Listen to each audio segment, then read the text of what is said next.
Welcome guys, we've had the Monaco Grand Prix and what a race we got. We got the strategy calls, we got the VSC, we got crashes. Well, no, we did. What can I say about that race? Well, it was all about strategy. We got some people trying the lap one strategy. Obviously, the virtual safety car helped them, and they thought they'd get the cheap pit stops. You know, it just didn't work. We got Antonelli Bortoleto go facing the wall, and he ended up lapped P20 in the end. That was a good recovery actually when Bortoleto. We'll get to him when I get to the racing. Well, we've seen Yuki Tsunoda, Gasly, Behrman, Bortoleto all do that first cheap pit stop, and then it was interesting because they caught right up to the back of the field pretty quickly after that, because the pace was, Behrman was doing 114s and the leaders were in the 119s. They're like 3-4 seconds a lap faster, and from there on the intrigue sort of started to see how that would pan out, and I think the Racing Bulls saw that. And then they played the Liam Lawson game, and that was it really. We got Pierre Gasly with the big crash on lap 9, hit the wall. Lucky he didn't take out more cars. Lucky he didn't take Yuki Tsunoda out. And also his teammate, and then he trundled back to the pit. I'm surprised that was just covered under a double waved yellow. It nearly caught Oscar Piastri out by surprise. He defended hard from Max Verstappen. It looked like he was almost overtaken under the yellow flags. I'm not sure if he was trying to do that just as the yellow flag stopped waving, but interesting that they did that at that stage, and there wasn't probably another virtual safety car or safety car. But they managed it as they did. And then, like I said, we got the Liam Lawson play games, and in that helped Isaac Hadjar do the 2 stops and come out ahead of him. And because of that, it had the knock-on effect, and the Williams boys effectively said we had to play the same game. And I think that was always the risk of doing this strategy call. Did it play out for better racing? Let me know your thoughts in the comments on that one. For me personally, it was probably better than last year's race, where we just got them all pitting under that red flag, and then we just got them procession to the end of the race. At least it had some intrigue. So overall, the idea failed. A massive failure really, a big L on that. Teams just played the strategy game, and why would they not do that, especially when you've qualified well like the Racing Bulls and Hadjar. Protect that guy, and what a finish for him in the end. And yeah, it was interesting that they did that, but they had to do it. And Williams said the same thing. And we got some big losers in that one with them 2 Mercedes guys who just got stuck behind the Williams. Really bad qualifying meant it was always going to be a difficult race. George Russell with the move and the overtake of the race, where he just thought, I'm not doing this. I'll take the penalty. Took Albon off track, and we were thinking, will it just be 5 seconds? And it had to be worse than that. He got a drive-through penalty. Ultimately, I did not have that. I mean, if you look at where he finished 11th, just off the points. But I think he just kind of had to do that to make it. It made up 3 places from where he would have finished anyway. It would have been plumb last had he not done that, I suppose, when you look at Antonelli, because of the pace he just had. So strange that despite that penalty, it still kind of worked out better than when you looked at where his teammate ended up. But Max Verstappen then had the best risk-free strategy of them all, didn't he? He went long in the hope for another cheap stop to help him at all, and then in the second stop he did the same thing. Had nothing to lose because there was a massive gap for him to fall back into P4, but tried his best to just see if there was a red flagging, get a cheap stop, and then that would have been a race win for him at Monaco. So it was 4th win, and he did absolutely the right thing, pit on just before the very last lap.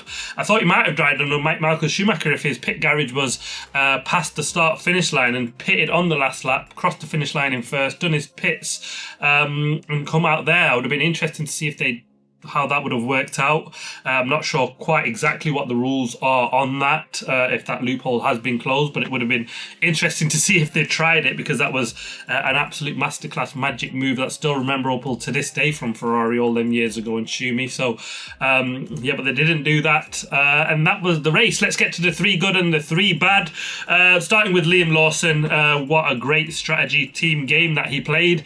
It meant that he got a P6 for Isaac Hadjar, and he pulled off a P8 for him in the end, because Fernando Alonso unfortunately retired. DNF for an engine failure for him.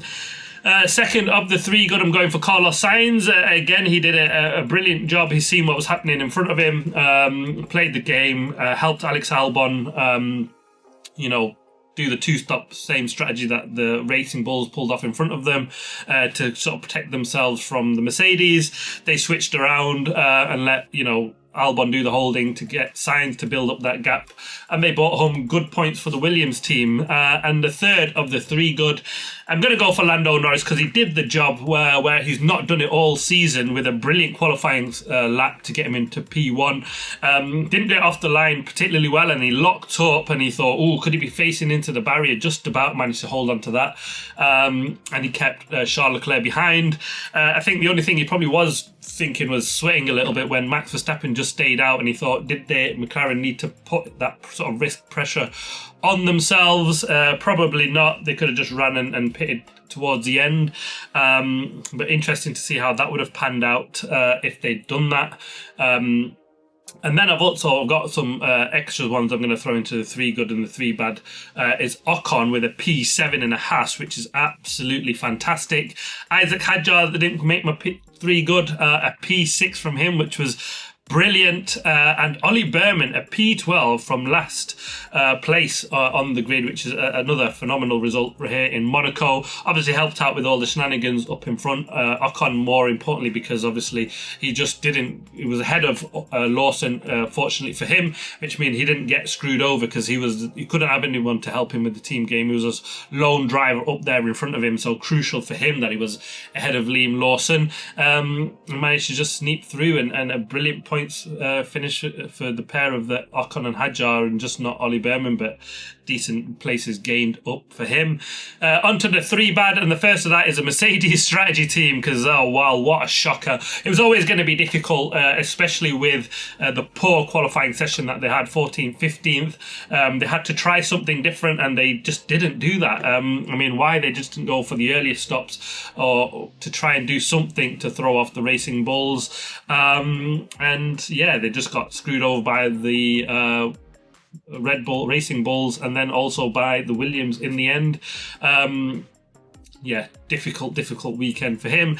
The second of the three bad, I'm going for Yuki Tsunoda. He did try the early stop, and he was P12, and he finished down in P17 in the end. He went for the very early stop and the very late stop, and it just didn't work for him at all. I think it was just that late stop to see if he can again hold out for some sort of safety car or VSC to get a cheap stop, and it really didn't work for him. And I'm going to go for the third of the three bad. It's hard to pick the three bads in this race, but the third of that, I'm going for Nico Hülkenberg. P16 in the end from P13. How did they mess up that badly? And it was all down to the strategy. 32 laps on the soft tyre. Everybody was just chucking that on and throwing it straight off because it was an absolutely awful tyre for this race. Let's get back to the race winner. Lando Norris with a brilliant first place finish for him.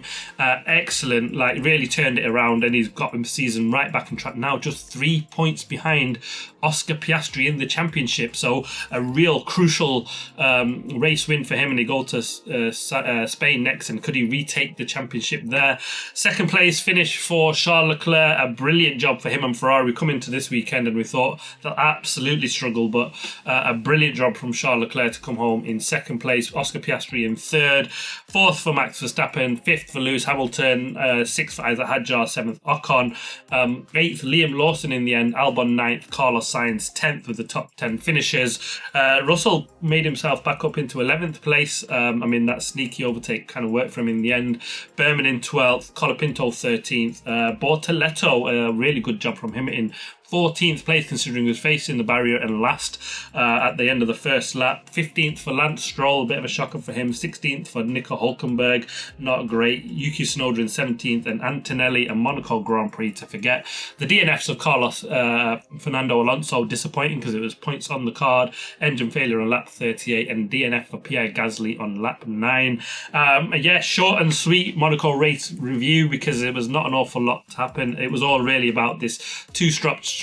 It absolutely failed. A big L on the card for FIA, but what can they really do about Monaco? I think we just got to kind of accept this is kind of what we're going to get from Monaco. Monaco unless we do something drastic, some, you know, new track layout, or eat something up where they can try and maneuver something for some overtaking.